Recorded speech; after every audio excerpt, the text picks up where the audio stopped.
Una de las propuestas de 2025 que probablemente llamó más la atención fue la que se organizó para destituir a los alcaldes electos de Turquía. En ella se pudo ver a personajes icónicos como Pikachu, el Joker y Batman. Es cierto que muchas de estas imágenes se crearon con inteligencia artificial, pero también es cierto que muchos de estos personajes han abandonado el espacio de la ficción para reaparecer en barricadas, marchas y enfrentamientos con la policía. Este fenómeno, visible en protestas recientes como Chile, Hong Kong o Tailandia, no es una simple anécdota ni una trivialización de la política. Al contrario, revela un cambio profundo en las formas de acción colectiva, en los lenguajes de la protesta y en la manera en que los ciudadanos producen sentido político en un mundo saturado de imágenes.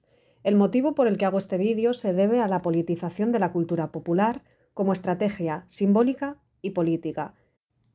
Creo que así se puede entender la apropiación de símbolos específicos y sus motivos de adhesión a causas políticas.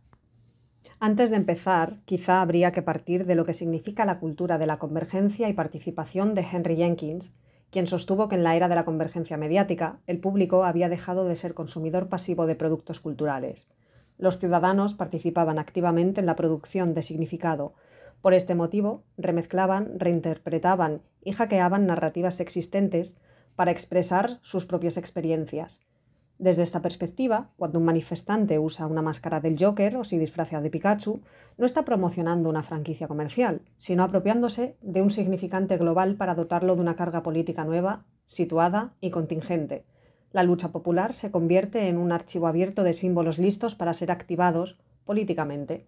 Por otro lado, es importante traer a colación la importancia de la guerrilla simbólica y la lucha por el significado, que fueron dos conceptos preconizados por Umberto Eco y ampliados por John Fiske.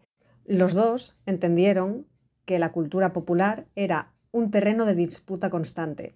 Los grupos subordinados tomaban elementos de la cultura dominante y los resignificaban para resistir al poder. El símbolo funciona como una especie de caballo de Troya, pues parece entretenimiento inofensivo, pero transporta un mensaje insurgente. En la protesta, esta subversión simbiótica permite criticar al sistema. Y es en este punto donde entra en contacto una lectura gramsciana, es decir, se presenta a la cultura popular como uno de esos espacios donde se reproduce la hegemonía. Sin embargo, la hegemonía realmente nunca es total. La resignificación de personajes masivos en contextos de protesta muestra cómo hay ciertas fisuras en el consenso cultural, donde los símbolos pensados para el consumo son reorientados hacia la confrontación política.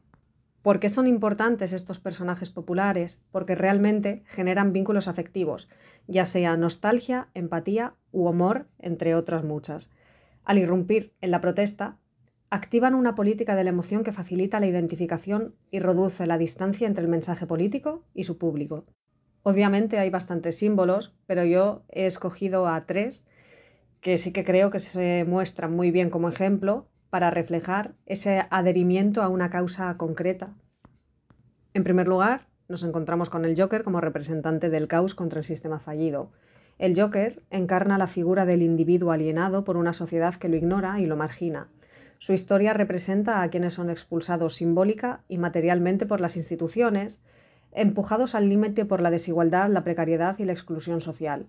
En ese sentido, el personaje se convierte en una metáfora al fracaso colectivo para integrar y proteger a los más vulnerables. Desde una perspectiva política, el Joker suele ser apropiado como símbolo del antisistema por excelencia. Su imagen aparece especialmente en contextos donde la protesta no busca una reforma puntual, sino que busca cuestionar la legitimidad del sistema. Al encarnar el caos y la ruptura, el personaje expresa la idea de que el orden existente está irremediablemente dañado y ya no hay límite de reforma, sino de revolución. Esta apropiación simbólica puede observarse, por ejemplo, durante las protestas en Chile en 2019, así como en diversas movilizaciones en Líbano e Irak. En estos contextos, muchos manifestantes se pintaron el rostro como el Joker para transmitir el mensaje de que solo la locura permite sobrevivir a una sociedad que está realmente enferma. El villano dejó de ser un personaje de ficción para transformarse en una poderosa metáfora del colapso social y del descontento profundo con el orden establecido. En segundo lugar, tenemos a Batman como vigilancia y justicia paralela. Batman simboliza el orden y la justicia, pero no aquella que emana directamente de las instituciones. Su figura representa una justicia alternativa que surge cuando el sistema falla y las autoridades son incapaces, o realmente no están dispuestas, a garantizar derechos, seguridad y equidad. En ese sentido, Batman encarna la idea de que la defensa de la justicia puede recaer en la acción individual o colectiva frente a la ineficacia institucional. En tercer lugar tenemos a Pikachu, o cómo la inocencia vulnerable resiste ante un sistema que realmente está corrompido en su totalidad. Y es que Pikachu simboliza la infancia, la ternura y la no violencia. Es por ese motivo que su figura se convierte en un emblema inesperado dentro de contextos de represión y confrontación social. Desde el punto de vista político, su presencia en propuestas protestatarias generó una fuerte disonancia cognitiva. Ver a un personaje tan inocente enfrentarse a cañones de agua o a gas lacrimógeno y ridiculizar la desproporción del uso de la fuerza estatal hizo que se captara la atención mediática y que se cuestionara la legitimidad de la violencia ejercida contra manifestantes que se presentaban como pacíficos. La consecuencia que se pudo extraer de su apropiación simbólica en Turquía fue que la escena se transformó en un meme global que condensó una forma de resistencia pacífica, absurda y profundamente crítica frente al autoritarismo. Teniendo esto en cuenta, habría que cuestionarse por qué se usan estos símbolos de la cultura popular en las protestas. Bueno, básicamente porque el uso de estos iconos en contextos de protesta no responde únicamente al humor o a la creatividad espontánea, sino que ofrece razones estratégicas claramente identificables. En primer lugar, aportan una enorme visibilidad global. Mientras un reclamo local puede diluirse en el ruido mediático, una imagen impactante, como Spider-Man, por ejemplo, siendo arrestado, o Pikachu huyendo de la policía, resulta inmediata, comprensible y noticiable a escala internacional. En segundo lugar, estos símbolos ofrecen también una forma de protección y anonimato. El uso de máscaras como la de V de Vendetta o la Casa de Papel dificulta la identificación individual por parte de las autoridades y al mismo tiempo construye una identidad colectiva. Es por ello que el mensaje deja de ser personal para volverse común, y es que se acaban entonando consignas del tipo «todos somos el Joker» o «todos somos la resistencia». Otro elemento clave también es la reducción del miedo. El disfraz, la sátira y lo absurdo transforman la tensión y el terror en risa, debilitando la autoridad simbólica del poder represivo. Al ridiculizar la violencia estatal, se erosiona su pretensión de control absoluto y se refuerza la moral colectiva de quienes protestan. Por último, estos iconos funcionan también como un lenguaje generacional, y es que conectan especialmente con las generaciones jóvenes, para quienes la cultura popular constituye un idioma político tan legítimo y expresivo como cualquier ideología tradicional. Es por ello que a través de estos símbolos compartidos, las demandas se vuelven más accesibles, emocionales y fácilmente reconocibles, dentro y fuera del espacio de la protesta. Existen también otros ejemplos emblemáticos del uso de la cultura popular como herramientas de protesta política.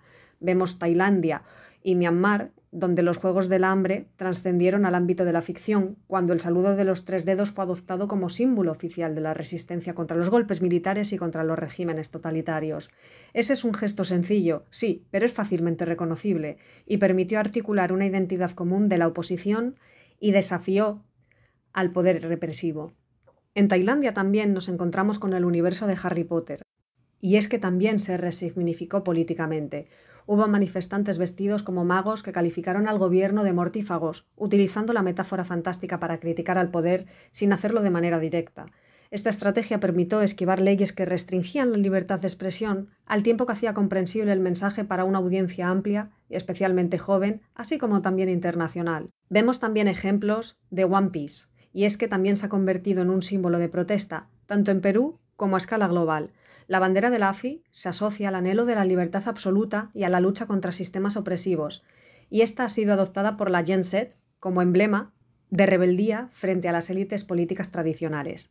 Y esto es muy importante, porque la expansión del uso de símbolos de la cultura popular en la protesta no puede entenderse sin atender a las transformaciones generacionales.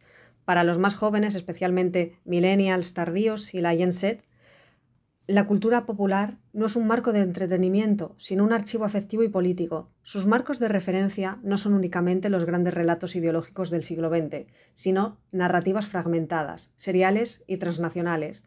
La politización de estos símbolos revela una mutuación de la subjetividad política, y es que el ciudadano ya no se reconoce como un trabajador, estudiante o militante, sino también como fan, jugador, espectador y, esto es muy importante, creador de contenido.